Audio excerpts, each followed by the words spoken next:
bisa aja kan, banyak uzur. Oh, iya. Jadi bukan yang sekarang datang, bukan yang minggu lalu datang ya? Bukan, tapi yang udah paling lama sebelum pandemi. Udah pernah kesini berarti ya? Udah pernah. Kapan paling lamanya? 3 tahun, Masya Allah. Sebelum pandemi dong ya? Sebelum pandemi. Sebelum pandemi, Masya Allah. Masya Allah, itu kita ketemu lagi kita. Gak apa-apa. Sebelum pandemi juga? Bulan apa kurang? Ada 2 orang, ntar insya Allah ada dia nih. 3, ada 3. Januari 2020? Januari. Ingat aja kita ya. Ingat bulan apa gak? Pandemi Maret, gak inget ya? Nah, itu ada lagi di belakang tuh. Bapak terakhir kapan Pak? Terakhir kesini kapan?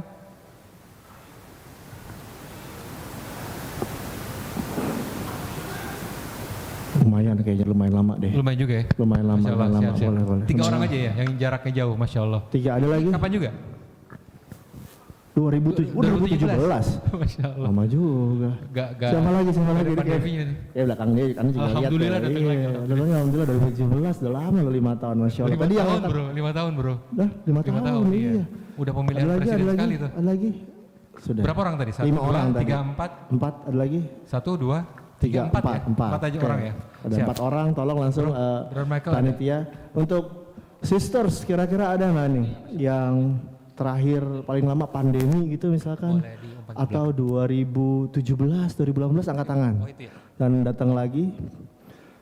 Nanti tolong panitia sisters tolong dicatat berapa orangnya langsung dapat hadiah dari kita Doraban pastinya. Sister juga ya? Iya dong, sister juga. Kita bagi-bagi terus nih.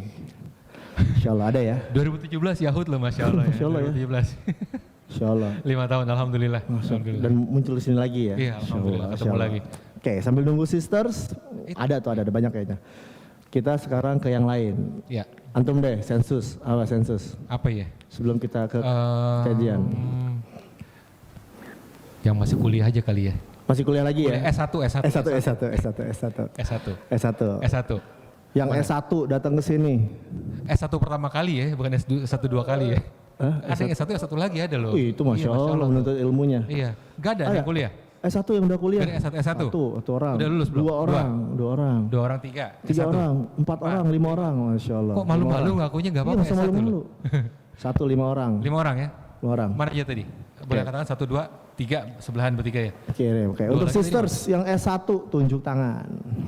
Iya, sisters yang S1 silakan di sensus. Di sensus dikasih kita hadiah. Langsung dikasih hadiahnya biar semangat terus. S1 pertama kali ya, bukan S1 kedua kali ya. Iya. Ada yang S1 banyak juga ya S1 2 kali, 4 tahun. Anaknya bikin skripsi udah pusing. Kalau 2 kali makin pusing. Iya. Ustaz Hamdi Hafizullah S1 2 kali, LC 2. Masya Allah. Barakallahu fi. Oke. Siap. Mana tadi hadiahnya ada? Hadiah langsung ya, tadi ada 5 orang. Oke, sensus ketiga nih sebelum kita ke kajiannya. Mungkin apalagi ya. Oh, yang ajak temennya ke sini yang paling banyak nih yang ajak temennya. Jadi antum udah pernah ke sini terus ajak temennya. Angkat tangan yang paling banyak. Ajak temen. Berapa? 1 orang. 3 orang. 3 orang. 3 orang. Siapa yang mengajak teman? Yang S1 tadi mana? Ini. Tadi yang. Ada lagi mengajak teman 3 orang, lebih dari 3 orang. Yang satu lagi satu. Oh itu ya. Antum? Berapa? Boleh aja sih. 5 orang. S1-nya banyak. Yang nunjuk satu tangan mau buat segrup berlima gitu ya? Bagi 5 aja udah nih. ngajak 5 beda lagi konsepnya Bang. Yang S1 dulu, yang satu. Oke, 5 orang. Wah, kalah maaf. 5 orang. Di selain ini ada yang ngajak 5 orang. Lebih dari 5 orang. Itu diajak bener ngaji apa jebak gak? Mau ditraktir gitu, ada yang dijebak gak? Ada yang dijebak? Benar. Enggak ada. Alhamdulillah jujur. Alhamdulillah. Jadi khusus buat kajian. Iya, Masya Allah, Alhamdulillah. Ada yang kejebak? 5 orang. Ada lebih dari 5 orang? Tidak ada. Gak ada yang lebih dari 5 orang, Masya Allah. Berarti dapat 6 ya sama yang ngajak ya? Yang ngajak aja yang dapat. Iya. Yang diajak tanggungan yang ngajak. Iya. Sangat. Ngajak tanggung jawab dong. Pasti dibagi 5 hadiahnya. Kalau dapetnya parfum bagi-bagi. Nah, oke, sang sisters yang mengajak temen-temennya juga. Mana yang ngajak? Silakan. Dibagi 5 beneran? Cuma 1 bagi 5? Apa? Satu dibagi 5? Yang diajak ke tanggungan yang ngajak. Oh gitu. Berarti yang diajak biar jawab balik lagi. Biar balik lagi. Untuk sisters, siapa nih yang mengajak? Ya, sister juga dicari yang paling banyak aja, yang paling banyak. Yang paling banyak mengajak nih, orang gitu. Insyaallah. Pokoknya paling banyak, tolong panitia sisters dipilih dan langsung dapat hadiah. Iya, Kita aja ya. Ya dan nanti juga insya Allah ada tanya jawab di bawah. Nah insya Allah ya. dimanfaatkan. Benar. Dan tanya jawab di bawah nanti untuk yang brothers and sisters yang ada intimate pertanyaan, ntar insya Allah juga dapat hadiah di situ. Iya, boleh insya Allah. Siap. Kalau kita langsung masuk aja ke topik bulan ini ya. By the way, ada kitabnya loh kita. Oh iya Ada kitab benar. Qadul Arba, ada di story ya, story IG. Oke. Yang mau download kitabnya itu ada PDF di story-nya IG The Rabbanians, @therabanians. Itu ada linknya ya berarti ya. Ada linknya, jadi download aja. Terus setelah download, kalau bisa dimatiin aja kuotanya, Benar. sinyalnya, biar saudara-saudara kita yang di rumah yang nyimak dari YouTube, dari IG Live, dari Ya. Clubhouse itu bisa Benar. nyimak dengan sinyal yang lebih baik gitu. Dan kita juga bisa lebih khusyuk ya dalam Gak ada gangguan-gangguan Benar sekali. notifikasi. gangguan-gangguan notifikasi IG. Waduh ya kan. Oke, jadi untuk brothers and sisters itu kitabnya udah ada di story-nya Instagram The Rabbanians @the_Rabbanians, bisa dibuka di situ, di-download di situ. Jadi sembari kita nanti mengaji, kita juga bisa ngeliat langsung dari kitab tersebut. Betul. Oke. Siap. Kita emang bulan Oktober ini akan membahas kitab siapa sih, Bro? Nah, nanti aja ini Kitab Ustaz dari sekalian siapa? ya. Langsung aja ya. Langsung aja, Karena habis Ustaz. ini hari ini insya Allah ada Ustadz Muhammad Shalih Syari ya. Muhammad Ali Syarif Hafizahullah. Hafizahullah Ta'ala yang akan nanti menjelaskan tentang kaidah pertama dalam kitab ini. Iya, betul. Langsung aja kita undang Ustadz untuk depannya. Kami persilakan kepada Ustaz.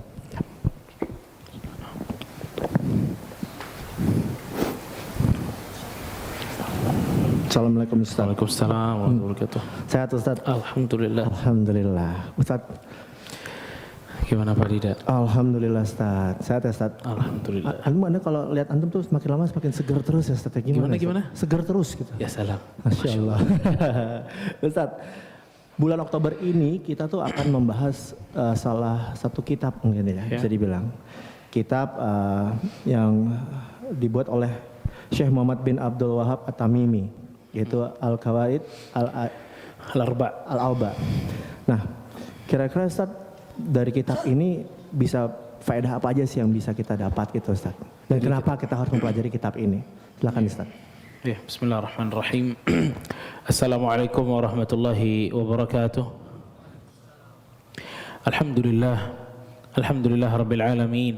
Wa sallallahu wa sallam wa baraka ala abdihi wa rasulihi nabiyina Muhammad wa ala alihi wa sahbihi ajma'in wa ba'd.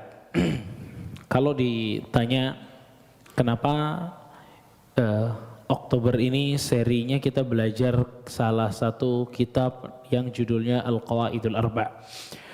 Sebenarnya ini bukan kitab bukan kitab yang kita doang yang pelajari, tentu tidak. Ini udah dikenal di dunia, terutama dunia Islam, tentang besarnya manfaat dari buku yang tipis ini. Ya.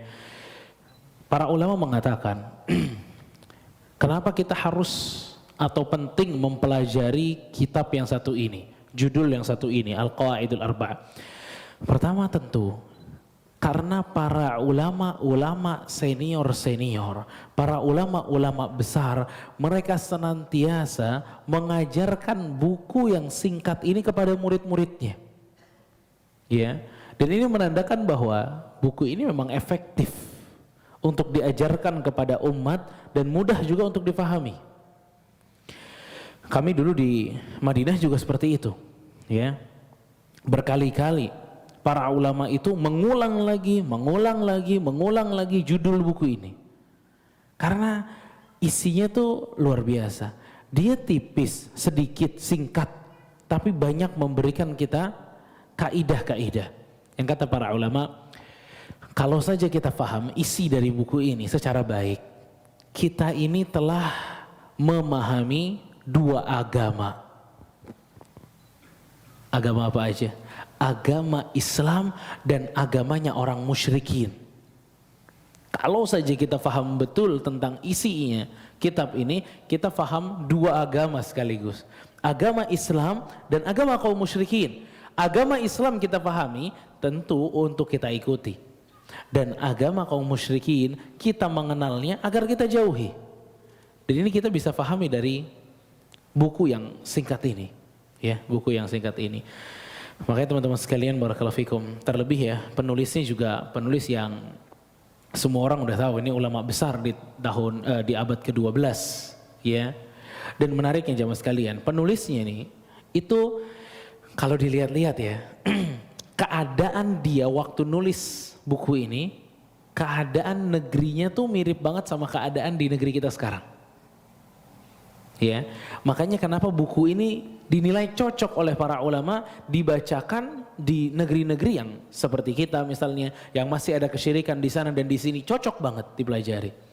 Karena memang sama gitu keadaannya waktu penulisnya nulis buku ini, keadaannya mirip. Gitu. Banyak kesyirikan, ya, banyak kesyirikan. Fa'ala kulli hal, insya Allah dari tulisan yang singkat ini kita bisa memahami dengan baik bagaimana agama musyrikin zaman dulu dan bagaimana agama Islam yang benar. Karenanya tadi udah dikasih tahu juga, kita bisa download ya, bukunya bisa download ya di mana? Di Instagramnya Rabbanians, ya. Agar kita lebih khusyuk lagi, ya. Insya Allah ada akh Karil yang akan membacakan matannya sedikit demi sedikit. Yang sudah download bisa dilihat dulu bukunya agar kita bisa menyimak bersama. Silakan, tafadhal. Jazakallahu khairan. Assalamualaikum. Bismillahirrahmanirrahim. Alhamdulillahirabbil alamin. Wassalatu wassalamu ala Rasulillah wa ala alihi washabbihi ajmain. Berkata penulis kitab Syekh Muhammad bin Abdul Wahhab rahimahullah, Bismillahirrahmanirrahim. Aku mohon kepada Allah yang Maha Mulia, Tuhan Arsy yang Agung, semoga Ia senantiasa menolongmu di dunia dan di akhirat, menjadikanmu orang yang berkah dimanapun engkau berada, serta menjadikanmu orang yang bersyukur jika diberi nikmat, bersabar jika diberi ujian, dan beristighfar jika terjatuh kepada dosa. Karena 3 perkara ini adalah tanda kebahagiaan. Iya, barakallahu fikum. Kita mulai dari muqaddimahnya, teman-teman. Kita mulai dari pendahuluan si penulis itu sendiri. Kata penulisnya, ya, aku memohon kepada Allah Subhanahu wa taala yang mulia, pemilik arsy yang agung, agar Allah menolongmu, melindungimu di dunia dan akhirat. Antum perhatiin jemaah, bagaimana kasih sayang ulama ini kepada umat. Di awal tulisannya beliau sudah mendoakan pembaca agar pembaca itu dilindungi oleh Allah Subhanahu wa taala dunia dan akhirat. Bukan hanya itu, doa yang kedua beliau mengatakan wa an yaj'alaka mubarakan aina ma kunta, dan semoga Allah menjadikan kamu berkah dimanapun kamu berada. Coba antum perhatikan doanya. Ini doa seorang guru yang peduli dengan umat. Dan doanya itu mungkin kita belum pernah baca doa ini dalam kehidupan kita. Kita belum pernah mungkin minta sama Allah, ya Allah jadikanlah aku orang yang berkah dimanapun aku berada. Tapi bagaimana penulis bisa mendoakan setiap pembacanya agar menjadi berkah dimanapun dia berada. Maksudnya berkah itu apa sih? Dia tuh bermanfaat, di mana aja dia berada dia bermanfaat. Di kantornya dia bermanfaat. Di sekolahnya dia bermanfaat, di rumahnya dia bermanfaat, untuk orang tuanya manfaat, untuk temannya manfaat, untuk anaknya manfaat. Itu orang yang berkah, dan kita didoain agar berkah. Bahkan bukan hanya itu, wa an yaj'alaka mimman idza u'tiya syakar wa idza ibtuliya sabar wa idza adznaba astaghfar.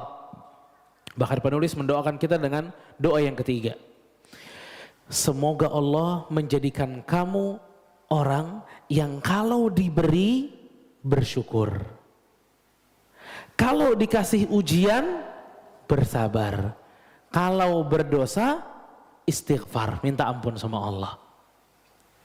Pernah enggak kita berdoa seperti ini kepada Allah Subhanahu wa taala? Ya Allah, jadikanlah aku yang jika diberi kebaikan aku mampu bersyukur, jika diberi ujian aku mampu untuk bersabar, dan jika aku berdosa aku cepat-cepat istighfar kepadamu. Kadang kita aja nggak kepikiran jemaah, tapi subhanallah penulis ini kepikiran untuk mendoakan umat dengan doa-doa yang cukup indah ini. Bahkan penulis di terakhirnya mengatakan fa inna haula'i tsalath unwanus sa'adah, dan 3 hal tadi itu adalah tanda kebahagiaan seseorang. Apa itu? Kalau diuji sabar, kalau dikasih bersyukur, kalau dosa istighfar. Antum sadar nggak? Kita nih hidup itu nggak lepas dari 3 keadaan ini. Kalau nggak kita dapat rahmat, kita dapat nikmat, ya kita lagi diuji sama Allah. Kalau kita nggak bisa sabar juga nggak bisa syukur, maka istighfar. Ini kehidupan kita berjalan seperti ini terus. Makanya penulis mengatakan 3 hal ini, sabar, syukur, istighfar, unwanus sa'adah. Ini tanda kebahagiaan. Di setiap keadaan kita masih bisa beribadah dengan Allah dengan baik, maka ini tanda kebahagiaan bagi manusia. Dilanjut. Penulis rahimahullah berkata, ketahuilah semoga Allah memberimu petunjuk untuk taat kepadanya. Al-Hanifiyah adalah agamanya Nabi Ibrahim, yaitu engkau beribadah hanya kepada Allah dengan ikhlas. Allah Ta'ala berfirman, A'udzubillahi minasyaitonirrajim, wa ma khalaqtul jinna wal insa illa liya'budun. Tidaklah aku menciptakan jin dan manusia kecuali agar mereka beribadah kepadaku saja. Quran Surat Al-Dhariyat ayat 56. Iya. Kembali, kata penulis apa? I'lam arsyadakallahu li ta'atihi. Ketahuilah, semoga Allah memberimu petunjuk agar kamu bisa taat kepada Allah. Apa yang dilakukan penulis? Mendoakan lagi dan lagi, jemaah.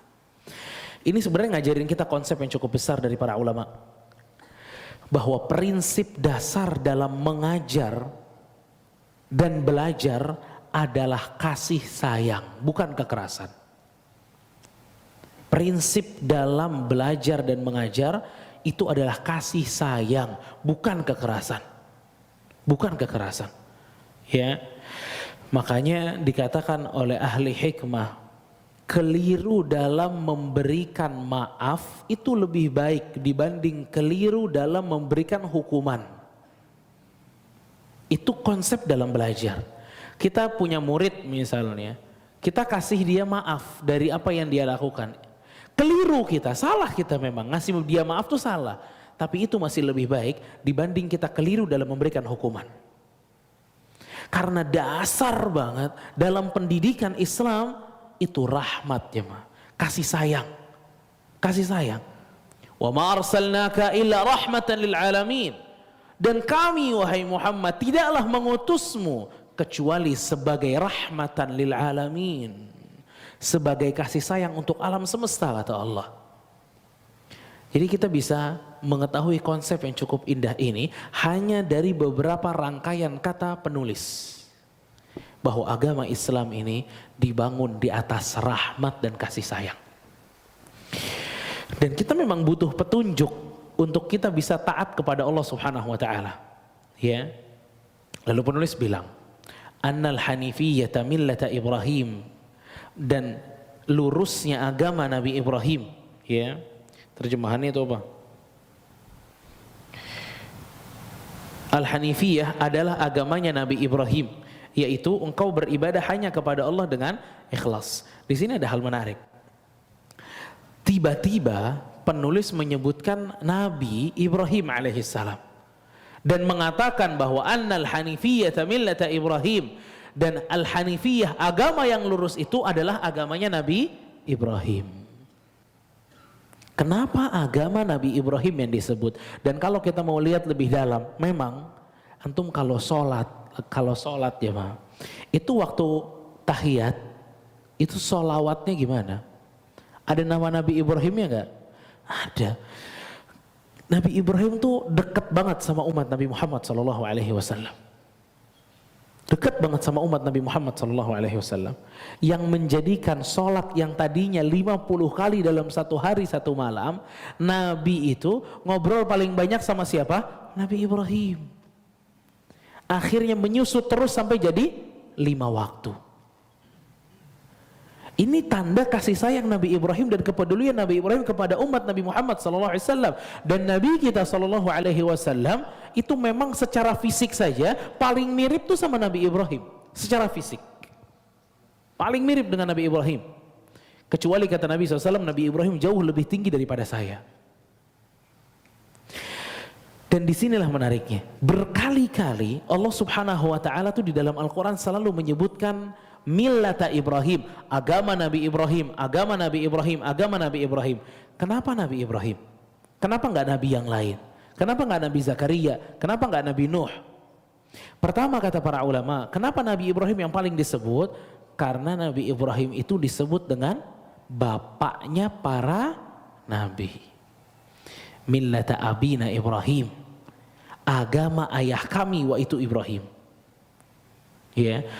Dan yang kedua, Allah secara spesifik dalam surat An-Nahl ayat 123, Allah secara spesifik ya, ayat 123 surat An-Nahl itu memerintahkan Nabi SAW untuk mengikuti agama Nabi Ibrahim.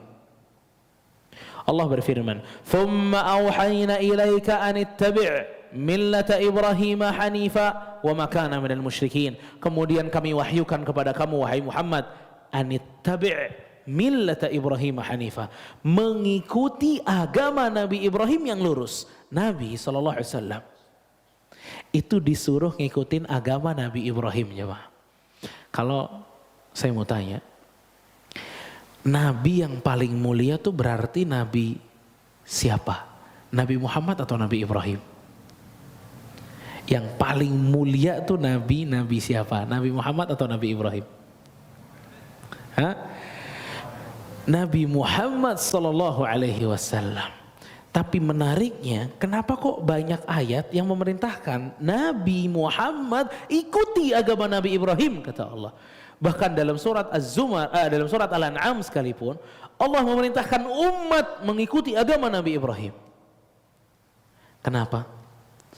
Ini sebagai bentuk agar dakwah tuh lebih mudah diterima, jemaah. Antum tahu, Nabi Ibrahim itu adalah nabi yang paling sedikit hatersnya. Ya, paling sedikit hatersnya. Semua ngaku Nabi Ibrahim di barisan mereka. Ya, sampai Allah Subhanahu wa taala membatalkan itu semua.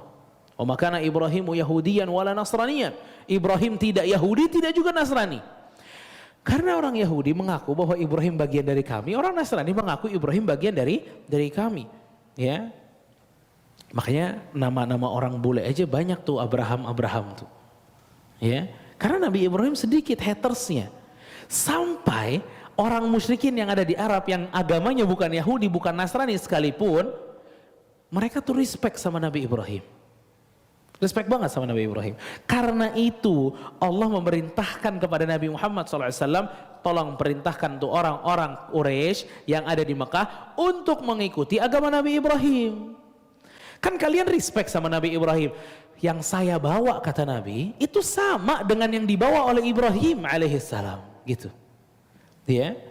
Apa yang dibawa atau apa persamaan agama Nabi Muhammad SAW dengan agama Nabi Ibrahim alaihissalam? Tadi yang dikatakan, anta'budallaha wahdahu mukhlishana lahuddin. Hanya beribadah kepada Allah saja, itu dia. Itu titik persamaan antara agama Nabi Muhammad SAW dengan agama Nabi Ibrahim. Bahkan ini titik persamaan antara agama Nabi Muhammad dengan agama seluruh Nabi dan Rasul. Anta'budallaha mukhlishina lahuddin. Beribadah hanya kepada Allah Subhanahu wa taala. Sebagaimana yang Allah Subhanahu wa taala katakan pada surat Az-Zariyat, "Wa ma khalaqtul jinna wal insa illa liya'budun." Tidaklah aku menciptakan jin ataupun manusia kecuali untuk beribadah kepada aku, kata Allah Subhanahu wa taala. Dan ini konsep besar, jemaah. Konsep besar. Ini harus dibuat kaligrafi nih ayatnya. Tapi ditaruhnya di hati. Ya. Taruhnya di hati. Wa ma khalaqtul jinna wal insa illa liya'budun. Tidaklah aku menciptakan jin ataupun manusia kecuali untuk beribadah kepadaku. Maka demi Allah, apa yang kita lakukan, misalnya makan, traveling, belanja, kita tidak diciptakan untuk itu, tidak. Futsal, basket, shopping, kita tidak diciptakan untuk itu. Kerja di kantor sampai malam setiap hari, kita tidak diciptakan untuk itu. Kita diciptakan untuk sujud kepada Allah. Kita diciptakan untuk ruku' kepada Allah. Kita diciptakan untuk takbir Allahu Akbar. Kita diciptakan untuk berdoa kepada Allah. Kita diciptakan untuk tawakal kepada Allah. Kita diciptakan untuk puasa, kita diciptakan untuk zakat, kita diciptakan untuk umrah, untuk haji. Wa ma khalaqtul jinna wal insa illa liya'budun. Tidaklah aku menciptakan jin ataupun manusia kecuali untuk beribadah kepadaku, kata Allah. Dan hal-hal lain selain ibadah semuanya untuk membantu ibadah kita. Semuanya untuk membantu ibadah kita kepada Allah Subhanahu wa taala. Dilanjut. Berkata penulis rahimahullah, jika engkau telah memahami bahwa Allah menciptakanmu untuk beribadah kepadanya, maka ketahuilah, sesungguhnya ibadah tidaklah disebut sebuah ibadah kecuali jika ada tauhid. Sebagaimana tidaklah disebut sebuah solat kecuali jika ada toharoh atau kesucian. Jika kesyirikan masuk ke dalam ibadah, maka ibadah itu akan rusak sebagaimana hadas yang masuk ke dalam toharoh. Ya. Ini permisalan yang cukup mudah untuk ditangkap bagi kita semua. Penulis mengatakan, kalau Anda sudah tahu bahwa Allah Subhanahu wa taala menciptakan Anda itu untuk ibadah, bukan untuk yang lain.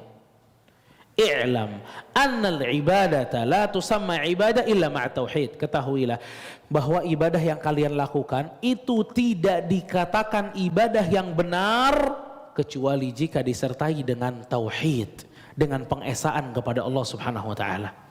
Kita sebenarnya kalau teman-teman datang kemarin di terakhir kajian saya di sini, God Save the Queen, ya, itu sebenarnya kita juga ngambil satu konsep besar bahwa apapun yang dilakukan orang kafir tidak akan pernah bermanfaat sampai dia mengatakan la ilaha illallah.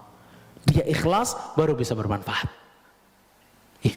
Ini yang dikatakan oleh penulis, bahwa ibadah apapun yang kalian lakukan tidak akan dinilai di hadapan Allah kecuali Anda bertauhid. Illa ma'at tauhid. Sebagaimana sholat tidak akan dinamakan sholat yang benar illa ma'at taharah, kecuali dengan bersuci. Kalau antum tadi sholat isya tapi lupa wudu, apa hukum sholatnya? Apa jemaah? Hah? Harus diulang sholatnya karena nggak sah itu, ya, karena nggak sah itu. Nah seperti itu juga ibadah dengan tauhid. Mau sebanyak apapun ibadah kita, tapi kalau tidak ada penghambaan hanya kepada Allah, batal semuanya, batal semuanya. Ya, makanya jemaah barakallahu fikum. Ada seorang pendeta yang dilihat oleh Umar bin Khattab radhiyallahu anhu, yang sudah menghabiskan hidupnya di gereja beribadah. Namun Umar bin Khattab justru menangis melihat dia. Karena apa? Karena Umar tahu bahwa ibadah dia nih menahan diri dari perkawinan, menahan diri dari makan dan minum, hanya fokus di gereja, itu tidak bermanfaat sedikit pun di hadapan Allah Jalla wa'ala. Gak ada manfaatnya sama sekali. Ya. فَإِذَا دَخَلَ شِرْكَ فِي الْعِبَادَةِ فَسَدَتْ. Dan kalau kita udah tahu bahwa ibadah pernah dinilai di hadapan Allah kecuali dengan tauhid, maka ada satu hal yang merusak ibadah tersebut. Namanya adalah syirik. Namanya apa? Syirik. Ini namanya nggak asing sebenarnya. Ya. فَإِذَا دَخَلَ شِرْكَ فِي الْعِبَادَةِ فَسَدَتْ. Kalau syirik udah masuk dalam ibadah, pasti merusak, pasti. Kal hadathi idza dakhala fi tahara, sebagaimana antum sholat sholat isya misalnya kayak tadi 4 rakaat, di rakaat kedua kentut tapi antum lanjutin, sah nggak sholatnya? Enggak sah sholatnya. Kalau mau sholat lagi itu cukup mulai dari awal kan. Jadi si kentut ini, maaf ya, si kentut ini itu ngerusak seluruh ibadah tersebut. Sama dengan syirik. Syirik juga ngerusak seluruh ibadah tersebut. Tidak ada yang sah satupun di hadapan Allah Subhanahu wa taala kalau masih ada syirik di situ. Lanjut. Penulis rahimahullah berkata, jika engkau telah memahami bahwa kesyirikan jika mencampuri sebuah ibadah ia akan merusaknya, menghapuskan amalan serta menjadikan pelakunya kekal di dalam neraka, maka ketahuilah bahwa yang harus engkau lakukan adalah mempelajari hal tersebut.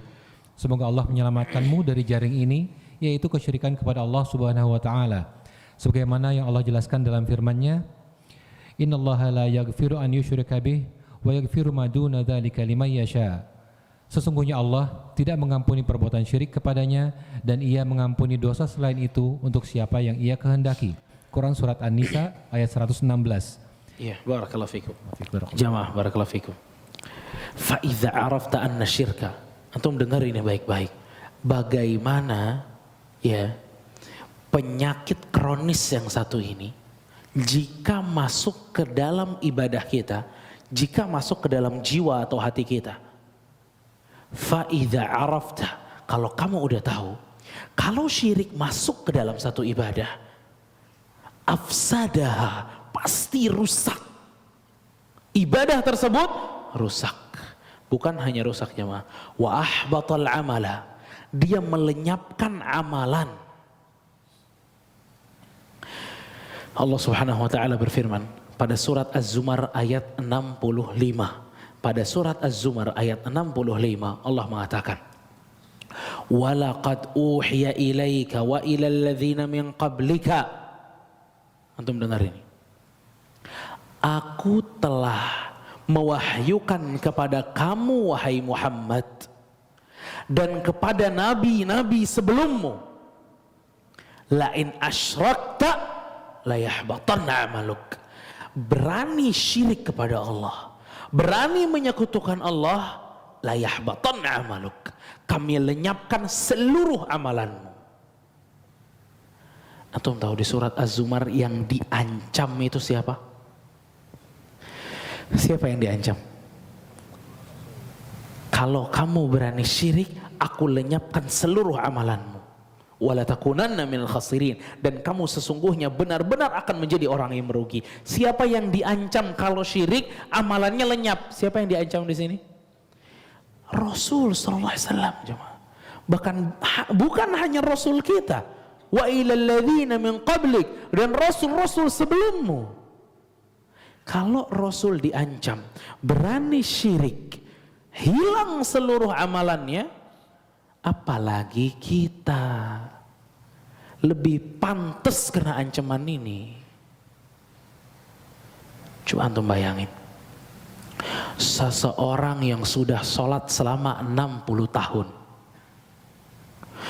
kemudian di akhir kehidupannya dia berdoa kepada selain Allah. Dia datang ke satu kuburan keramat, terus dia bilang, "Bah, lancarkan rezeki saya." Apa hukumnya jemaah? Apa hukum mengatakan di depan kuburan keramat, "Bah, ampuni dosa saya"? Apa hukumnya? Apa hukumnya? Syirik. Semuanya bilang syirik? Ya udah, kita udahan belajarnya, udah pada paham berarti. Ya, antum coba bayangin jemaah. Dia 60 tahun sholat. Terus ada satu waktu di akhir kehidupannya dia mengatakan apa? Bah, maafkan dosa saya atau lancarkan rezeki saya. Anak ngomong gini berapa menit? Bah, lancarkan rezeki saya. Berapa menit Anda ngomong itu? Hah? Di bawah 30 detik bahkan. 3 detik. Tapi antum tahu, la in asyrakt la yahbatanna amaluk. 3 detik itu bisa menghapuskan ibadah 60 tahun.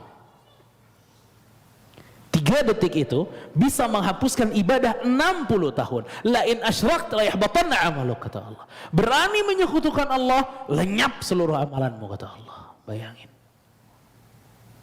Ini bahaya syirik. Ini penyakit menyeramkan lebih dari COVID. Karena berkaitan bukan hanya di dunia, tapi sampai akhirat. Na'udzubillah. Dan yang kedua, dosa syirik itu dosa yang tidak akan diampuni oleh Allah Subhanahu wa taala.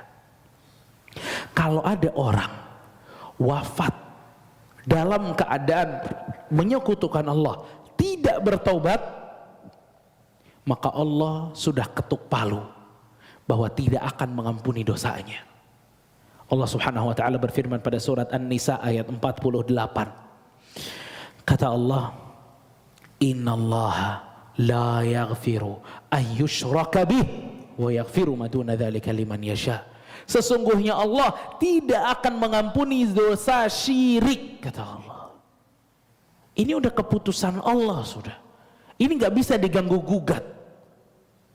Allah udah ketuk palu, yang dosa syirik mati menemui Allah dengan dosa syirik, pintu ampunan tertutup baginya. Wa yaghfiru ma duna dzalika liman yasha, kata Allah. Dan aku akan mengampuni dosa selain syirik sebagaimana yang aku kehendaki, kata Allah. Jadi kalau ada orang wafat, ada orang wafat, dia di dunia misal berzina, belum taubat dari zinanya, wafat, ada kemungkinan diampuni? Iya, dia punya kans, punya kemungkinan untuk diampuni. Ada orang makan riba, mati sebelum bertaubat, di hadapan Allah, apakah dia masih memiliki peluang untuk diampuni? Masih. Kalau ada orang mencuri, kemudian dia bertemu dengan Allah Subhanahu wa taala, belum taubat dari dosanya, apakah dia masih memiliki kemungkinan diampuni? Masih. Tapi pada saat ada orang yang datang dengan dosa kesyirikan kepada Allah, dia tidak punya sama sekali peluang untuk diampuni oleh Allah Subhanahu wa taala. Allah udah pastikan ini dalam Al-Quran.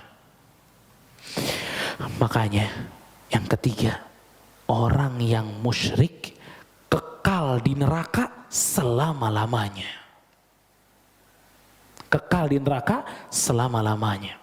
Allah Subhanahu wa taala berfirman pada surat Al-Bayyinah ayat ke-6.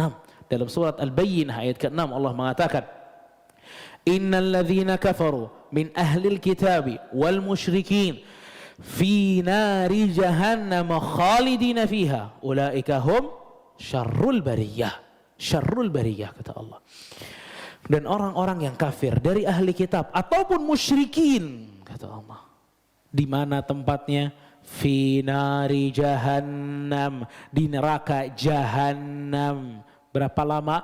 Khalidina fiha, selama-lamanya, kata Allah. Ulaika hum, mereka adalah seburuk-buruknya makhluk, kata Allah. Jamaah barakallahu fikum. Tidak ada orang masuk surga kecuali dalam keadaan bersih dari dosa. Gak akan ada yang masuk surga kecuali dia bersih dari dosa. Cara menghapus dosa itu gimana? Kalau di akhirat ada beberapa kemungkinan. Allah bisa saja menghapuskan dosa-dosanya di akhirat itu dengan cobaan demi cobaan yang akan dia dapatkan di perjalanan akhiratnya. Ya, dihisapnya dia berat, itu bisa jadi penghapus dosanya, ya, dan lain sebagainya. Atau Allah benar-benar ingin mengampuni dia, udah dosanya hapus aja, selesai. Bisa, itu ada orang yang seperti itu, dan kita mengharapkan menjadi orang yang seperti itu. Ya, hapus dosanya benar-benar karena rahmat Allah murni kepada kita. Dan cara yang ketiga, jemaah, kalau ada orang datang menghadap Allah Subhanahu wa taala dengan dosa riba, dosa zina, mencuri, semuanya dia punya tanpa syirik. Bisa saja Allah mengampuni dosanya dengan memasukkan dia dulu ke neraka. Dibersihkan dulu di neraka. Ya, dipanggang-panggang dulu, naudzubillah, ya, naudzubillah. Lalu setelah bersih dari dosanya, baru dia bisa masuk surga. Tapi orang yang musyrik, berapa lama tadi kata Allah? Selama-lamanya itu gak bikin dia bersih. Antum punya seekor anjing, ya. Antum ingin anjing ini najis dia. Bukan liurnya aja yang najis gitu. Dia najis sudah. Si ekor anjing ini antum bawa ke pantai sambil bawa sabun. Antum mandiin 7 hari 7 malam. Biar najisnya hilang. Udah beres hari ke-7, di malam yang ke-7 antum bawa pulang. Apakah najis ini atau anjing ini gak jadi najis lagi? Tetap kan? Gak bisa, karena najisnya tuh udah nempel sama dia gitu loh. Inilah orang musyrik, seperti ini. Dia lama di neraka, itu gak bikin dia bersih sudah. Gak bisa bikin dia bersih. Neraka aja, itu gak bisa bikin dia dosanya bersih. Jemaah. Ini menunjukkan kepada kita, bahwa dosa syirik ini bukan dosa yang sepele. Ini dosa paling berat memang. Ini dosa yang paling besar, jemaah. Paling besar, mengalahkan perzinahan, mengalahkan pembunuhan, mengalahkan durhaka kepada kedua orang tua. Syirik paling besar. Syirik paling besar. Makanya kita harus menaruh perhatian besar.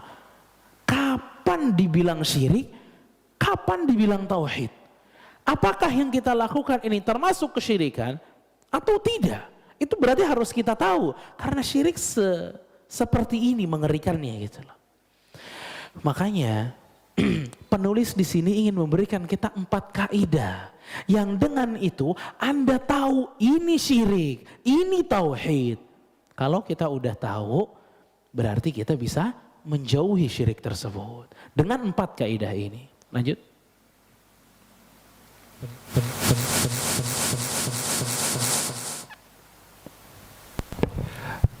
Rahimahullah berkata, yaitu dengan mempelajari 4 kaidah yang telah Allah sebutkan dalam kitabnya. Kaidah pertama, ketahuilah bahwa orang-orang kafir yang diperangi oleh Rasulullah SAW mengakui bahwa Allah adalah Maha Pencipta, Maha Pemberi rizki, dan yang Maha mengatur alam semesta. Akan tetapi itu semua tidak menjadikan mereka masuk ke dalam agama Islam. Dalilnya adalah firman Allah Ta'ala, Qul man yarzuqukum minas sama'i wal ard, amman yamlikus sam'a wal absara, wa man yukhrijul hayya minal mayyit, wa yukhrijul mayyita minal hayy, wa man yudabbirul amra. Fasayaquluna Allah, faqul afala tattaqun. Katakanlah, siapa yang memberi kalian rezeki dari langit dan bumi? Siapa yang memiliki, menguasai pendengaran dan penglihatan? Siapakah yang mengeluarkan yang hidup dari yang mati dan mengeluarkan yang mati dari yang hidup? Serta siapakah yang mengatur segala urusan? Mereka akan menjawab Allah. Maka katakanlah, tidakkah kalian bertakwa kepadanya? Quran Surat Yunus ayat 31. Iya. Sekarang kita masuk kepada kaidah yang pertama, jemaah. Dari 4 kaidah yang akan dipelajari di bulan Oktober ini insyaallah. Kaidah yang pertama itu adalah kita harus tahu bahwa orang-orang kafir yang diperangi oleh Rasul kita sallallahu alaihi wasallam, mereka itu bukan kaum ateis. Mereka tuh bukan gak percaya keberadaan Allah, bukan. Bahkan mereka muqirrun bi annallaha khaliq al-mudabbir. Bahkan mereka itu percaya banget bahwa Allah tuh sang pencipta. Sekarang anak tanya sama antum. Antum percaya kan Allah tuh sang pencipta? Pasti. Berarti kalau sampai di sini Abu Lahab dengan kita nggak ada bedanya. Abu Lahab sama kita nggak ada bedanya. Kita percaya Allah pencipta, dia juga percaya Allah pencipta. Al-Mudabbir, bahkan bukan hanya pencipta, mereka betul-betul percaya bahwa Allah tuh yang menukar siang dengan malam, mengeluarkan matahari, menurunkan hujan.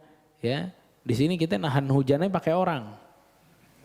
Abu Lahab enggak tahu hujan dari Allah nih, panas dari Allah, dingin dari Allah, tahu. Abu Jahal tahu, Abu Lahab tahu, Abu Thalib tahu. Ya, itu masyarakat orang musyrikin waktu itu pada tahu tuh. Bahwa ini semuanya yang ciptain Allah, yang mengatur pun Allah. Mereka tahu semuanya. Bahkan ya Pak ya, antum ingat cerita Abraha, bukan Abraham, Abraha. Abraha ini kan raja dia, ya kan? Dia itu kan pernah bikin satu gereja besar, ya, namanya gereja Qulais. Gereja tinggi banget, makanya namanya Qulais. Qulais itu dari kata Qalansua ke peci, ya. Kalau orang pengen ngelihat ujungnya tuh gereja, pecinya sampai pada jatuh. Coba antum gimana? Jadi ngelihat sampai atas banget sampai jatuh pecinya. Itu saking megahnya gereja yang dia buat. Salah satu tujuannya si Abraha buat gereja itu apa? Untuk menyaingi Ka'bah yang ada di Mekah. Ka'bah udah ada. Dan ingat, orang yang ada di Mekah, mereka tuh respect sama Nabi Ibrahim. Dan mereka tahu betul bahwa Ka'bah itu dibuat oleh Nabi Ibrahim beserta dengan anaknya Nabi Ismail. Tahu mereka semua. Dan mereka tahu, ini nih Ka'bah nih, ini udah urusannya sama Allah kalau Ka'bah. Tahu mereka, karena mereka bukan ateis jemaah. Ya. Fa'ala kulli hal, sampai di waktu di mana Abraha membawa 70.000 pasukannya beserta dengan gajah-gajahnya, ya, untuk menghancurkan Ka'bah, ya. Dan sampai di satu tempat namanya Mughammas. Mughammas ini, ya, itu sebenarnya tempat orang-orang Mekah tuh naro harta-hartanya mereka, unta diparkir di situ, gitu loh. Ya, Mughammas itu. Nah, sedangkan 70.000 pasukan Abraha itu istirahat di situ, dijadiin rest area sama mereka. Beristirahat semua. Abraha di situ. Sebelum masuk Mekah, dan itu udah deket banget sama Mekah, ya. Abraha bilang sama salah satu penerjemahnya, panggilkan kepada saya satu tokoh yang ada di Mekah nih, terutama yang tentunya di daerah Ka'bah. Akhirnya datanglah kakeknya Rasul kita alaihi salatu wassalam, Abdul Muttalib. Pada saat Abdul Muttalib itu datang, Abdul Muttalib udah tahu bahwa Abraha dan seluruh tentaranya ingin menghancurkan Ka'bah. Begitu datang, Abraha bilang, kamu minta apa sama saya sekarang? Saya kesini untuk menghancurkan Ka'bah. Kata Abdul Muttalib, ya, aku menginginkan ontaku yang kalian tawan di Mughammas. Si Abdul Muttalib punya 100 unta yang ada di Mughammas. Kata Abdul Muttalib, balikin aja onta saya. Kata Abraha, saya ini datang untuk menghancurkan agamamu, Ka'bah maksudnya. Apa kata Abdul Muttalib? Antum dengar perkataan dia baik-baik. Ana rabbul ibil, walil Ka'bah rabbun yahmi. Aku ini pemilik unta, adapun Ka'bah itu sudah ada pemiliknya yang akan melindungi. Tuh, paham? Bagaimana bahasanya begitu indah, mengartikan kepada kita Ka'bah tuh punya Allah yang akan jaga. Tuh. Bayangin, itu Abdul Muttalib. Kayak gitu keadaannya. Abdul Muttalib setiap hari mintanya kepada berhala yang ada di Ka'bah. Bukan minta kepada Allah. Minta kepada berhala, tapi dia tahu bahwa Ka'bah itu milik Allah. Ya, dari situ diserahkan akhirnya unta-unta tersebut. Ya, sampai akhirnya betul saja Allah Subhanahu wa taala mengirimkan burung yang akhirnya menghancurkan mereka, dan turunlah surat Al-Fil. Turunlah surat Al-Fil. Ya. Nah, ini menggambarkan kepada kita bahwa mereka tuh percaya banget Allah tuh ada. Bahkan bukan hanya ada, Allah pencipta, Allah pemberi rizki. Antum coba perhatikan surat Al-Mu'minun ayat 84 sampai 89. Allah Subhanahu wa taala memerintahkan Nabi SAW untuk bertanya kepada mereka. Allah mengatakan, "Qul limanil ardu wa man fiha in kuntum ta'lamun." Katakanlah wahai Muhammad, tanya kepada Abu Lahab, Abu Jahal, Umayyah, semua itu orang musyrikin tanya. Siapa pemilik bumi dan yang ada di dalamnya? Siapa pemiliknya? Sayaquluna lillah. Pasti mereka mengatakan Allah pemiliknya. Kata Allah, afala tadhakkarun? Tidakkah kamu ingin mengingatnya? Gitu loh. Kamu udah tahu Allah, terus kenapa gak ingat sama Allah? Gak ibadah sama Allah? Ditanya lagi sama Allah. Qul man rabbus samawati sab'i wa rabbul arshil azim. Siapa pemilik langit yang 7 dan siapa pemilik arsy yang agung? Ditanya kepada orang musyrikin. Apa kata Allah? Sayaquluna lillah. Pasti jawabannya Allah. Bayangin. Penciptaan, pemilik langit Allah. Bahkan jemaah, Allah bilang, Qul man biyadihi malakutu kulli syai' wa huwa yujiru wa la yujaru alaih.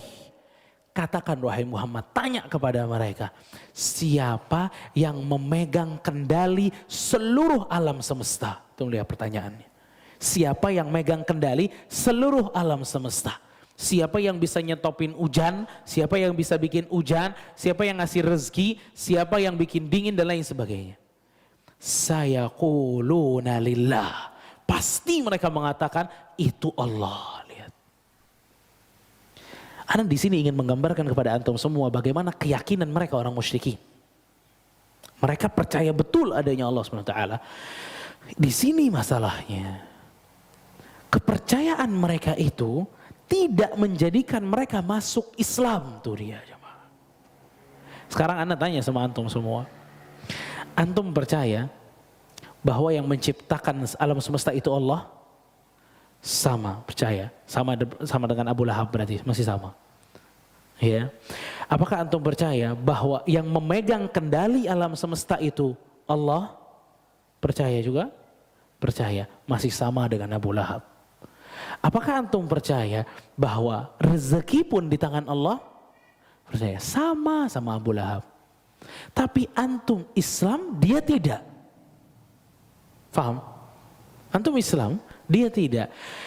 Pertanyaannya, kenapa sudah keyakinannya sebaik itu, tapi mereka tidak masuk kategori orang Islam, bahkan diperangi oleh Rasulullah SAW? Karena mereka kalau dikatakan qulu la ilaha illallah tuflihu, katakanlah kepada kalian oleh kalian la ilaha illallah, jawaban mereka apa? Aja'ala alihatan ilahan wahida inna hadza la syai'un ujab. Apakah wahai Muhammad kamu ingin menjadikan Tuhan kami yang banyak jadi tinggal satu sekarang? Ini aneh wahai Muhammad. Antum tahu penyakitnya di mana? Penyakitnya adalah mereka masih meyakini bahwa masih ada yang boleh diibadahi selain Allah Subhanahu wa taala. Penyakitnya di mana? Perbedaannya di mana? Mereka masih meyakini bahwa masih boleh minta sama berhala. Penyakitnya di mana? Mereka meyakini bahwa doa kepada berhala itu boleh sebagaimana bolehnya kita berdoa kepada Allah. Itu penyakitnya. Itu bedanya dengan kita. Kalau antum masih berpikir boleh kita minta kepada selain Allah, berarti gak ada bedanya sama sekali dengan Abu Lahab. Sekarang antum lihat di negara kita yang tercinta, ya, itu ada orang yang habis sholat isya, setelah sholat isya itu jalan ke gunung yang jalannya sempit banget, terus ketemu satu makam yang keramat, datang di situ, terus doa di situ. Wahai wali fulan, berikan saya anak keturunan. Tuh lihat, tadi sebelum dia datang ke kuburan habis ngapain? Habis sholat. Oke, tapi dia datang dan dia minta apa tadi? Agar bisa dapat keturunan. Doa dia, ya kan? Doa dia. Terus orang ini kita nasehatin, Pak, kamu jangan begitu Pak, itu syirik Pak. Berdoa kepada selain Allah syirik. Dia bilang apa? Loh, saya tidak meyakini dia sebagai pencipta kok. Saya minta aja. Kita bilang apa? Gak ada bedanya sama Abu Lahab. Abu Lahab juga tahu Allah pencipta. Tapi permasalahan di mana? Abu Lahab sama bapak. Ibadah kepada Allah iya, kepada yang lain iya. Ini membatalkan keislaman jemaah. Islam itu datang untuk menjadikan yang diibadahi cuma satu. Doa kepada satu Allah aja.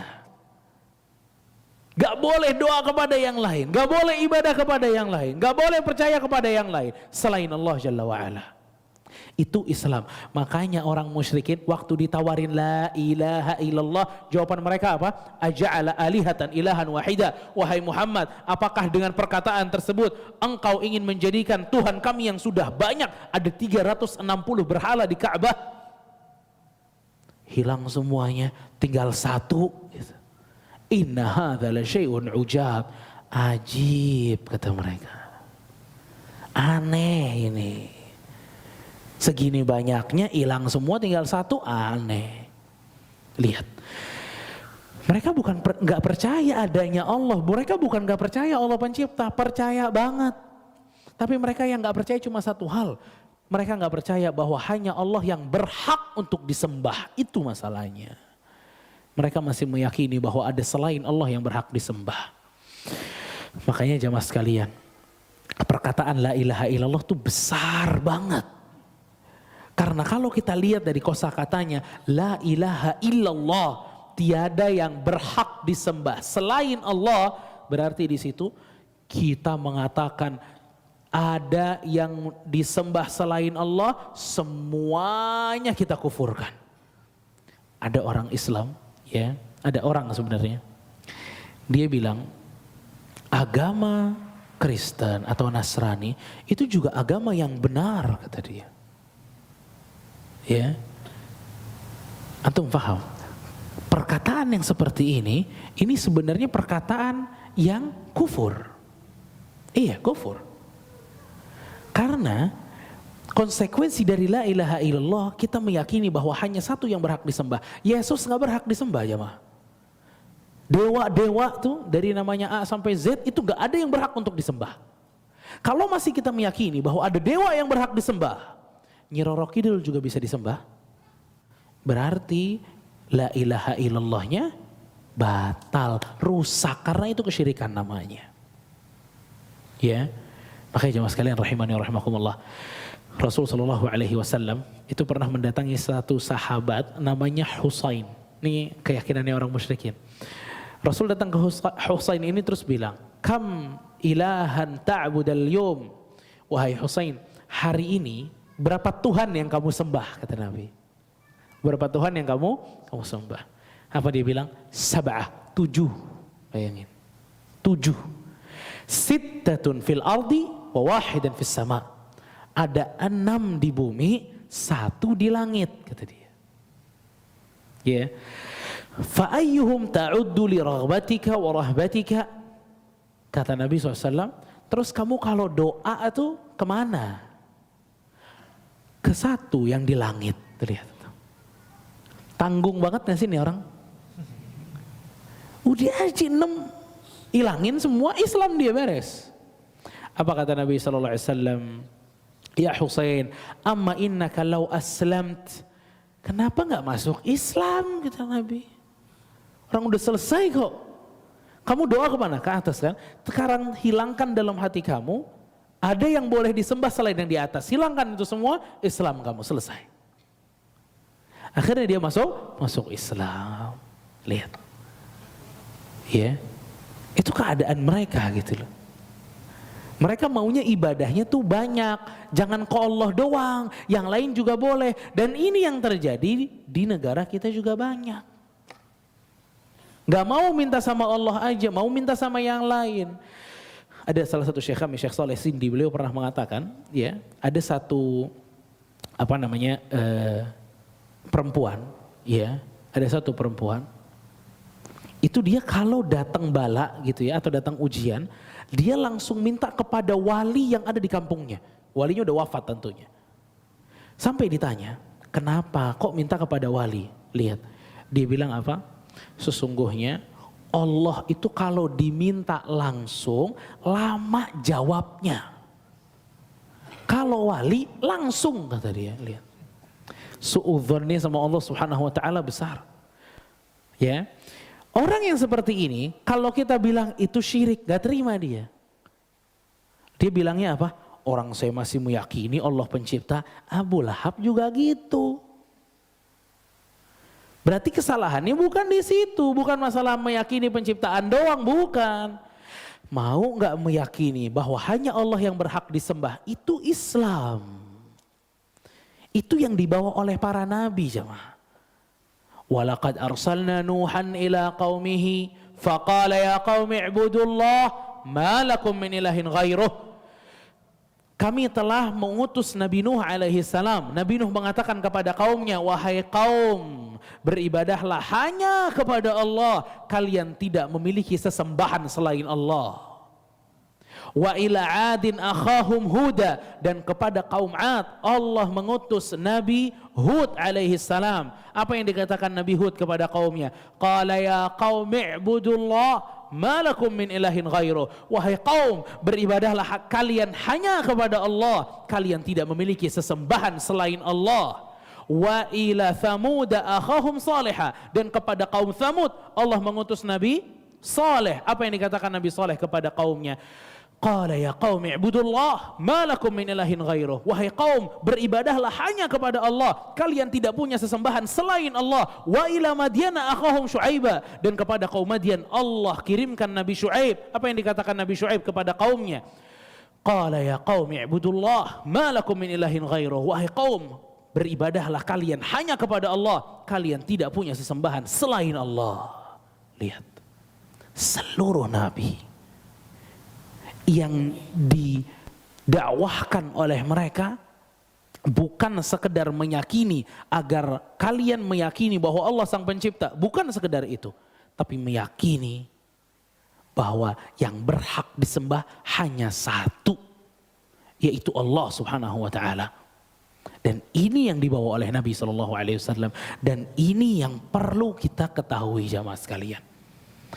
Selama Anda beribadah kepada Allah namun masih beribadah kepada yang lain, Islam Anda tertolak. Islam Anda tertolak. Karena jemaah sekalian barakallahu fikum, ini yang diberikan dalam kaidah yang pertama, bahwa orang musyrikin bukan ateis.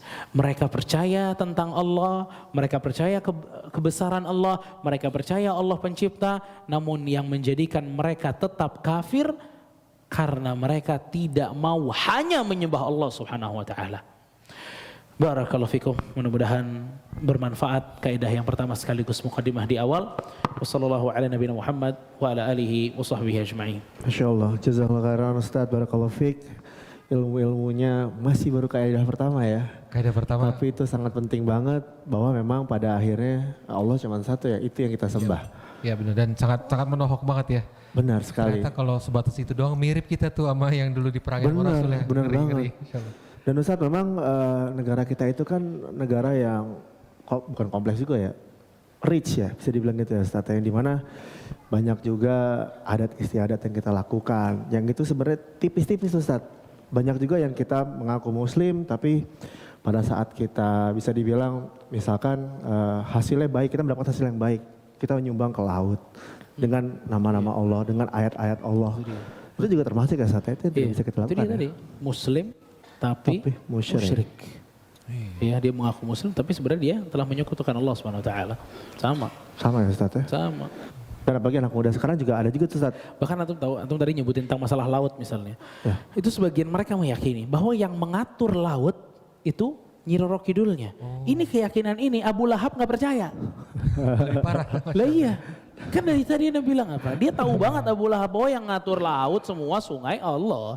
Masya Allah. Lah kita lebih parah lagi. Percaya ya. Dan nama ini Ustaz, biasanya anak-anak muda gitu ya, banyak juga yang kayak mencocok-cocokkan, ini termasuk syirik ya Ustaz, yang kayak horoskop gitu Ustaz. Zodiak. Ya zodiak yang dimana. Antum Virgo apa? Aduh Ustaz, itu dia. Nah jawab Ustaz, gimana Ustaz? Itu gimana tuh Ustaz?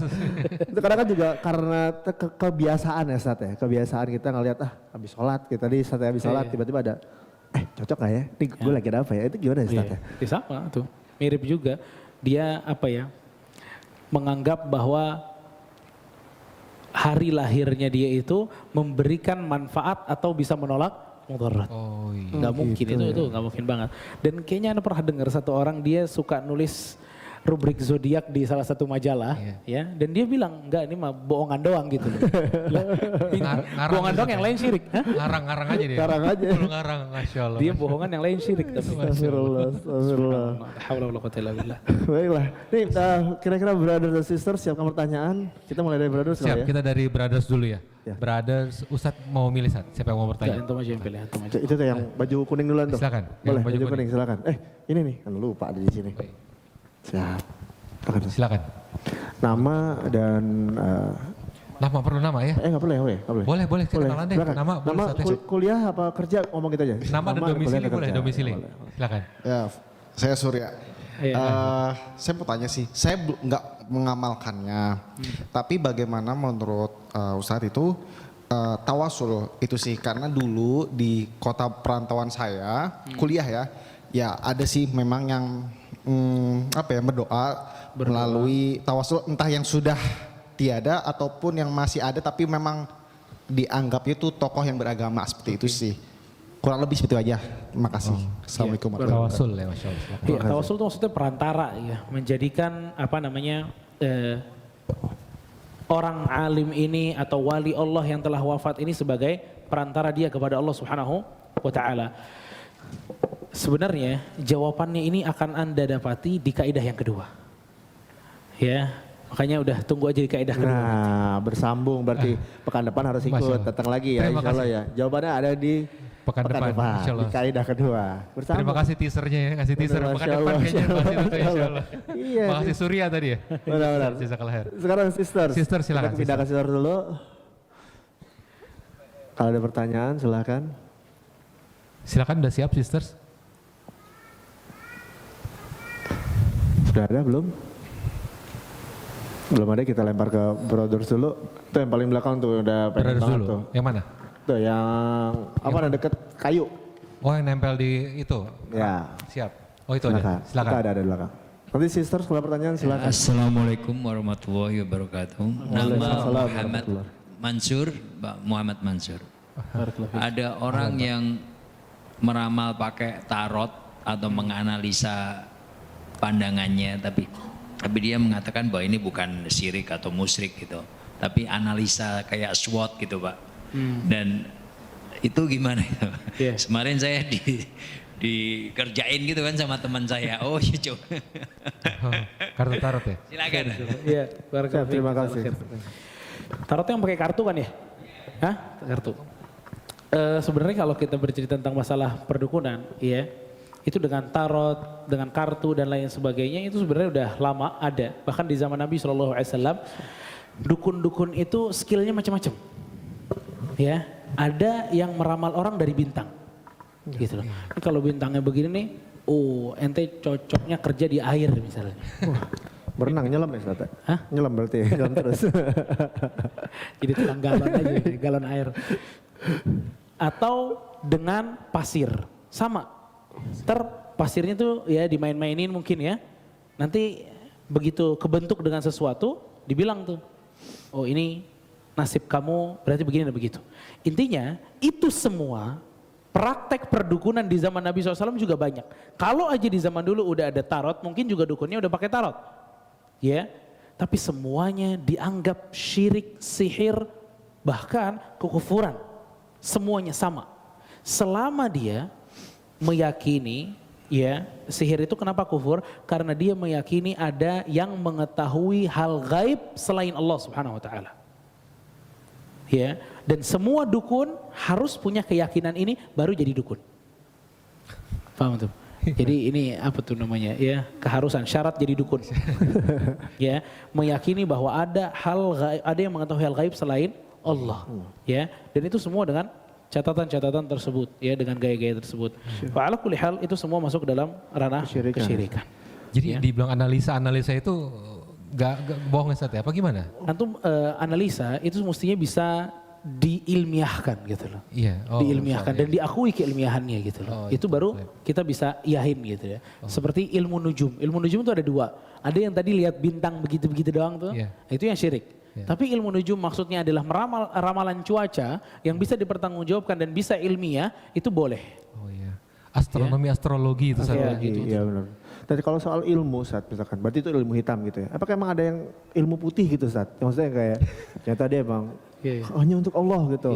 Kita ada setan, tolong dong diiniin. Nah gitu gimana Ustaz? Kan kita kan ada kayak gitu ya Ustaz. Iya. Ilmu hitam itu biasanya pakaiannya hitam. Iya. Yang ilmu putih itu biasanya pakai peci. Iya, dukun juga sama. Oh dukun sama juga. ya Ustaz ya? Cuma pakai peci, yang satu pakai pakaian hitam. Yang penting ilmu tauhid itu aja udah. Yang penting ilmu tauhid yang lain tahu. Masya Allah. Silakan disimak TR Talks dukun pakai peci. Oh, ada ya? Dukun. Iya, ada ya. Ada di TR Talks insyaallah. Oke, untuk sisters ada pertanyaan sisters? Sister silakan. Sister dulu, kalau sisters belum ada kita lempar ke brothers lagi kira-kira. Ada deh siap. Ya, silakan. Silakan sisters. Bismillah. Assalamualaikum Ustadz. Waalaikumsalam warahmatullahi. Agak diangkat sedikit suara, maaf.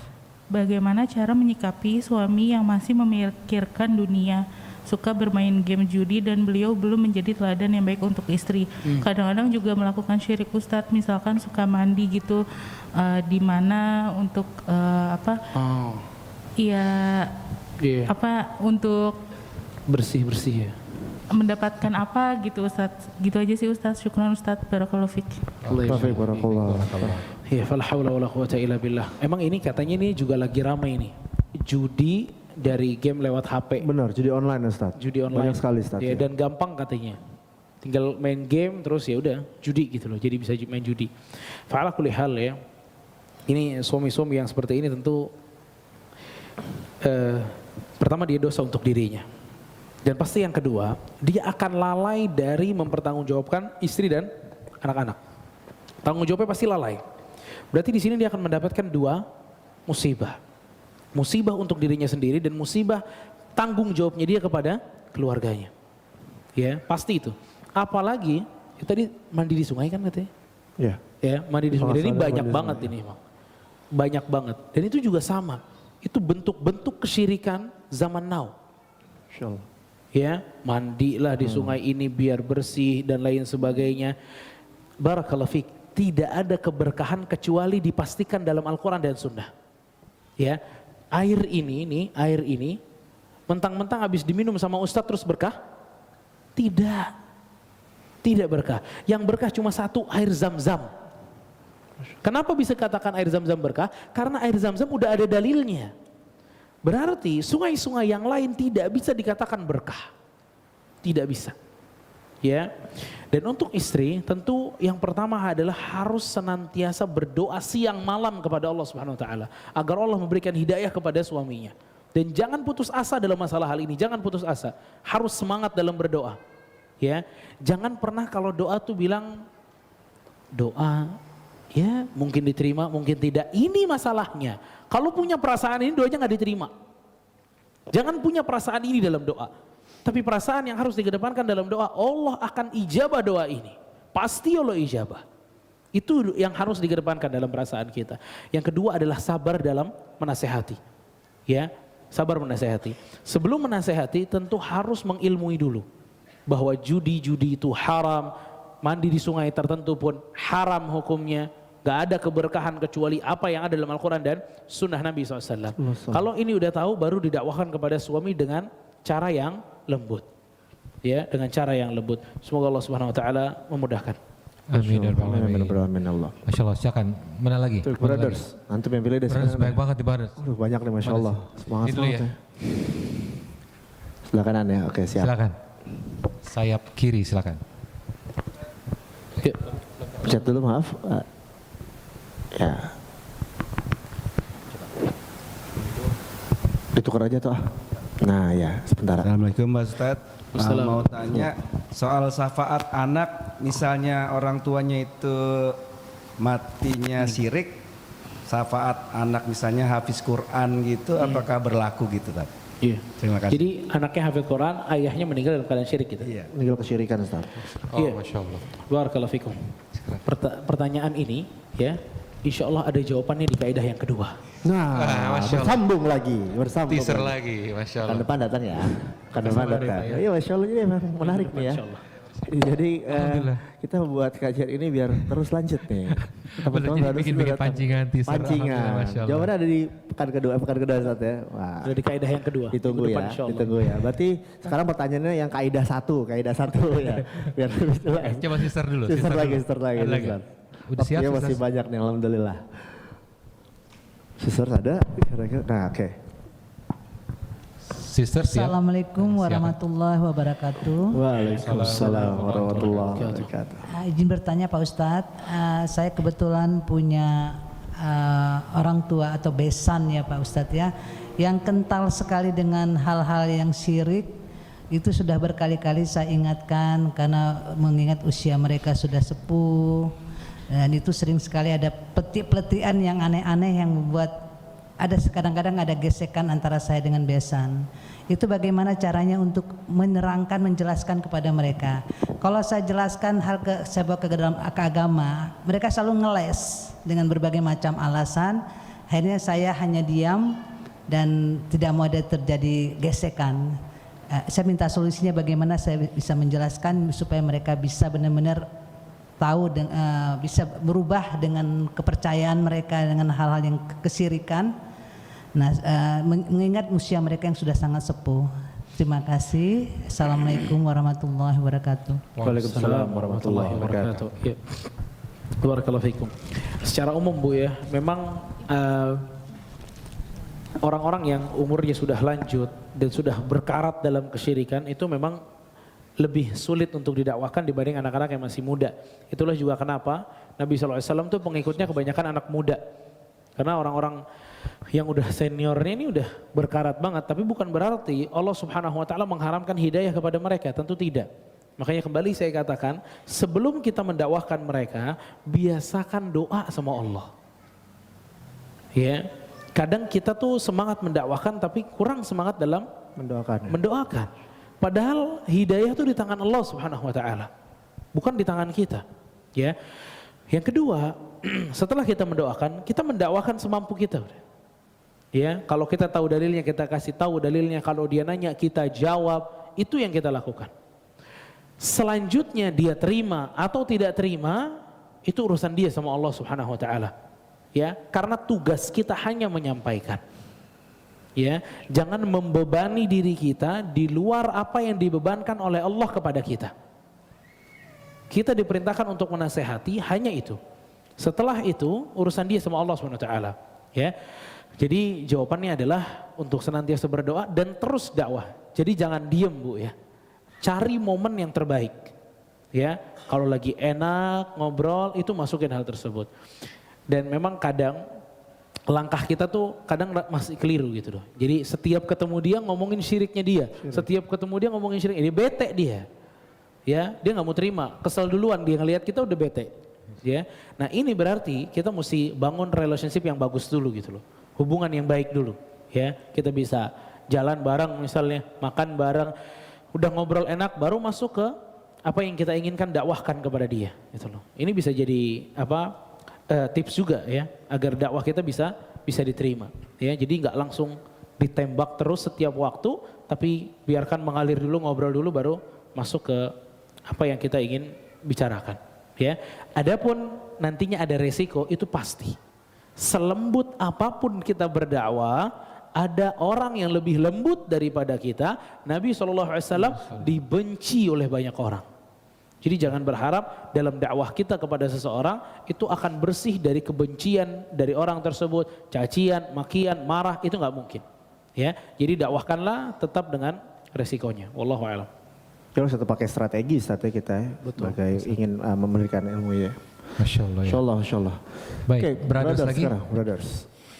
Makin banyak yang mau nanya nih bro. Lo pilih bro. Itu yang baju hitam tuh, belakang. Hitam belakang. Baju hitam belakang. Silakan, boleh tolong. Oh ada. Oke, silakan. Siap, silakan. Bismillah. Assalamualaikum Ustadz. Semoga Allah menjaga Ustadz, seluruh panitia, para ulama dan seluruh umat muslim. Amin, amin. Allahumma amin. Ustadz, Ana ingin bertanya, akhir-akhir ini kemarin barusan kita sepak bola kita kena tragedi masalah di Malang. Lalu setelahnya banyak kegiatan seperti 1000 lilin sambil berdoa. Banyak di seluruh kota kayak berdoa dengan duka tapi dengan 1000 lilin. Mereka meyakini mereka berdoa kepada Allah tapi mereka menggunakan lilin, Ustadz. Bagaimana hukumnya, lalu apakah gugur langsung keislaman mereka, Ustadz? Terima kasih, jazakallah khair. Assalamualaikum. Waalaikumsalam. 1000 lilin sama ada yang bagi-bagi bunga Ustaz di jalanan seperti itu tuh gimana Ustaz? Iya. Pertama ya, memakai lilin gitu ya dalam berdoa kepada Allah Subhanahu wa taala. Kalau berdoanya masih kepada Allah Subhanahu wa taala berarti tidak syirik. Ya, kalau berdoanya kepada Allah Subhanahu wa taala berarti bukan syirik. Tapi kegiatan mereka 1000 lilin tadi, ya ini identik banget dengan Nasrani, megang-megang lilin dan lain sebagainya. Ya. Maka kita katakan ini adalah hukumnya bid'ah, berdoa dengan cara seperti ini. Ya, bid'ah dengan berdoa dengan cara-cara seperti ini. Juga dengan misalnya bela sungkawa dengan tabur bunga, ya. Itu adalah cara-cara yang bid'ah, tidak diajarkan oleh Nabi sallallahu alaihi wasallam. Ya, kalau untuk syirik tidak, insyaallah. Tidak. Berarti lebih dosanya ke bid'ah ya, iya, kesyirikan. Dosa juga. Dosa juga, iya dosa juga, benar. Iya dosa tetap. Oke, sisters masih ada waktu insyaallah ya. Masih ada. Sister silakan, udah siap yang mau bertanya? Siap. Silakan. Assalamualaikum warahmatullahi wabarakatuh, Ustaz. Waalaikumsalam warahmatullahi wabarakatuh. Jika ada orang yang selama hidupnya melakukan banyak kesyirikan seperti memiliki jimat dan sebagainya, kemudian wafat dan proses sakaratul mautnya dipersulit dan kondisi mata tidak tertutup, apakah itu adalah salah satu tanda su'ul khotimah karena perbuatan dia semasa hidupnya? Udah tobat.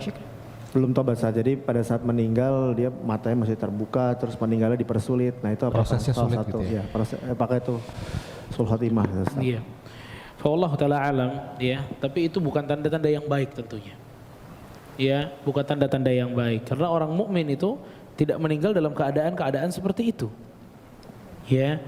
Al-mu'min yamut bi'araqil jabin kata Rasulullah. Seorang mukmin itu wafat dengan keringat yang ada di dahinya misalnya, ya. Dan matanya juga ditutup, ya. Dan mata memang ditutup gitu loh. Ditutup sama ahli mayit atau keluarga, ya. Adapun misalnya tadi matanya Melotot sampai bisa ketutup. Matanya melotot, Ya. keluar rohnya susah, ya memang itu bukan tanda-tanda yang baik, ya, bukan tanda-tanda yang baik. Tapi juga kita tidak bisa memastikan bahwa itu adalah su'ul khatimah, ya. Fala haula wala quwwata illa billah. Masyaallah. Boleh didoakan Ustaz? Boleh kita doain tetap seperti Nah, itu? kalau muslim boleh, tapi kalau dia bukan muslim ya nggak boleh. Nggak boleh ya kalau belum siap. muslim. Kalau dia udah ketahuan melakukan kesyirikan dari seluruh karir hidupnya syirik semua ya nggak bisa. Oh, No. taib. Ngeri banget ya. Masya Allah. Emang berat sekali ya kalau kita udah pernah syirik ya. Tadi penjelasan Ustaz tuh ngeri banget emang. Ngeri banget, Masya Allah. Mungkin Ustaz izin satu pertanyaan lagi buat Iya, brothers. dari brothers ya. Brothers banyak banget yang ingin Baik, bertanya. Ustaz mau milih Ustaz. Banyak banget Ustaz. Banyak. Yang terakhir malah makin banyak nih. Bingung jadi. Antum aja deh, anak gak enak. Jadi, Antum udah, siapa? antum. Tadi kan anak udah. Mike mau milih. Antum mau nembang Oke, kita ambil dari tengah deh. Yang tengah ya, tengah ya, tengah. Depannya Dino aja silakan. Yang tengah yang mana? Dari tengah silakan. Depannya Dino. Mohon maaf yang lain, insya Allah pahalanya telah tercatat. Dan nanti insya Allah juga di bawah juga masih ada tanya Di jawab. bawah bisa. Ini Ya. itu tadi. Yang depan antum nih, yang baju putih, ini baju putih belakang sih ya itu. Oh yang itu, oke yang Iya. belakang. Jadi untuk Mohon maaf brothers, Mas ya, mohon maaf ya. untuk brothers sisters jangan takut nanti di bawah di dekat bazar ya akan ada Masih tanya tanya jawab, jawab. insya Allah. Kalau teman-teman brothers sisters masih mau tanya jawab bisa ntar langsung lanjut di bawah. Siap. Silakan. Assalamualaikum Ustadz. Assalamualaikum warahmatullahi wabarakatuh. Saya mau bertanya, kalau misalnya kita punya teman, kerabat, ataupun orang yang kita kenal dan beliau bilang kalau beliau bisa melihat sesuatu yang orang awam atau orang umum nggak bisa lihat. Terus kita sebenarnya dalam hati sudah kayak nggak percaya karena hal itu. Apakah dengan kita sedikit biar menanggapi beliau nggak dikacangin atau nggak didiemin gitu, itu apa salah satu perbuatan termasuk syirik juga atau gimana? Iya. Terima kasih Ustadz. Assalamualaikum warahmatullahi wabarakatuh. Assalamualaikum warahmatullahi wabarakatuh. Itu kasyaf namanya. Ya, dia mampu melihat sesuatu yang tidak dilihat oleh manusia. Ya. Fal haula wala quwwata illa billah. Tentu pertama tadi ya, kalaupun dia ngelihat sesuatu yang tidak dilihat oleh manusia, matanya itu diganggu jin. Ya, matanya yang diganggu jin. Misal dia tiba-tiba ngelihat sebelah dada nih, ini ada sosok nih misalnya. Itu biasanya matanya dia memang kena jin gitu loh. Matanya kena jin ya? Matanya Ustaz, ya? kena jin atau memang jin sengaja menyidhir ya, memperlihatkan dirinya di hadapan orang tersebut untuk fitnah bagi orang tersebut dan untuk orang sekitarnya. Ya tadi dia bilang kita iya-iyahin aja biar selesai gitu. Ya enggak apa-apa, iya-iyahin aja. Ya, ntar kalau enggak tambah enggak dia. Pusing ya Ustaz. Ya, iya-iyahin aja khair insyaallah. Tapi itu ada obatnya Ustaz? Maksudnya orang yang seperti itu yang Ada. tadi Ustaz bilang matanya udah tersirap Iya. jin gitu ya? Ada. Itu Antum ada. tahu salah satu obat yang paling manjur apa? Belajar tauhid. Masya Allah. Oke. Karena ketemu orang, dia indigo. Ya indigo Ya, banyak dia tuh, indigo. Ustaz. Dia indigo bertahun-tahun dari kecil. Lalu sampai di waktu di mana dia belajar kitab tauhid. Belajar tauhid dia dari awal sampai akhir. Dia bilang itu semakin saya belajar tauhid, semakin hilang tuh. Saya tadinya bisa kadang-kadang ngelihat setan, ngelihat jin. Semakin belajar semakin gak pernah lihat. Sampai selesai bukunya gak bisa lihat sama sekali. Masya Allah. Ya, makanya itu dan itu bukan kelebihan ya, maksudnya itu aneh gitu loh. Aneh. Kok bisa lihat sih yang lain kagak bisa lihat ya kan. Innahu yarakum huwa wa qabiluhu min haitsu la tarunnahum. Kata Allah Subhanahu wa taala, jin itu melihat kalian dan golongannya melihat kalian dari keadaan yang kalian tidak bisa melihat mereka. Sebagian para ulama mengatakan, jadi kalau orang masih bisa lihat jin, itu tandanya diganggu sama jin. Karena yang bisa ngelihat jin ya jin juga. Jin juga. Oh, oke. Semakin kita bisa ngelihat jin macam-macam, jinnya makin banyak berarti di mata kita ya. Iya, Kayak gitu Masya Allah, iya, ngeri juga ya. ya. Malas juga ya kalau kayak gitu. Masya Allah Ustadz. Mungkin waktunya juga sudah di akhir acara nih Ustadz ya, tapi untuk di kaidah pertama nih Ustadz, untuk kita yang masih awam juga, apalagi yang kita selalu dekat dengan rutinitas, sebuah rutinitas yang udah biasa dilakukan oleh orang tua kita, oleh adat kita gitu. Boleh nggak sih Ustadz sedikit nasihat gitu untuk semakin menguatkan ini kita Ustadz, hati kita pada Allah gitu Ustadz, tauhid kita ya.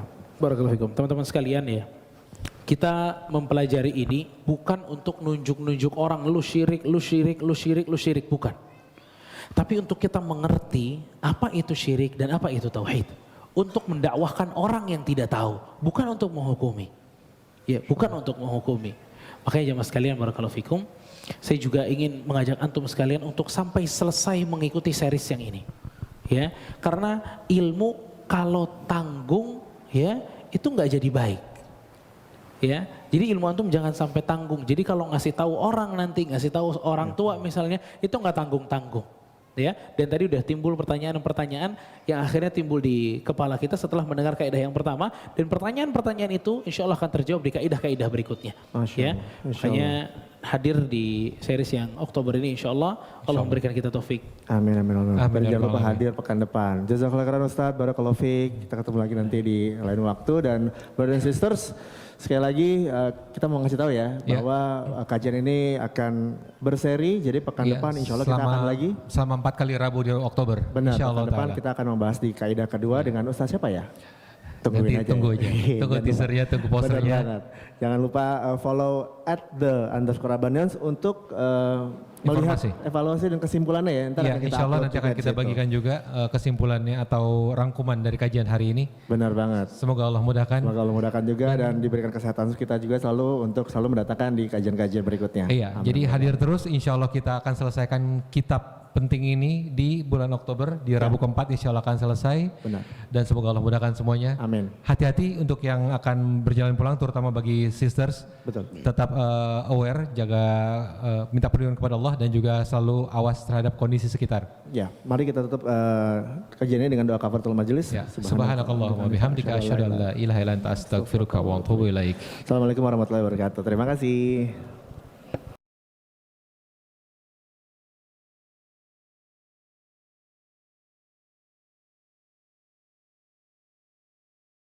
Kita akan membahas sebuah karya yang fenomenal, karya yang membuat kita yakin akan Allah, karya yang membantu kita untuk mengetahui hal terpenting dalam kehidupan seorang muslim. Karya yang ditulis oleh ulama besar, yaitu Syekh Muhammad bin Abdul Wahab At-Tamimi, dan karya tersebut adalah Qawaidul Arba. Insya Allah, kita akan bersama Ustadz Hamdi Salah Al-Bakri, Ustadz Muhammad Khalid Syar'i, Ustadz Ega Abu Fath, dan Ustadz Ahmad Bazar selama bulan Oktober, setiap hari Rabu ba'da Isya di Masjid Agung Al-Azhar.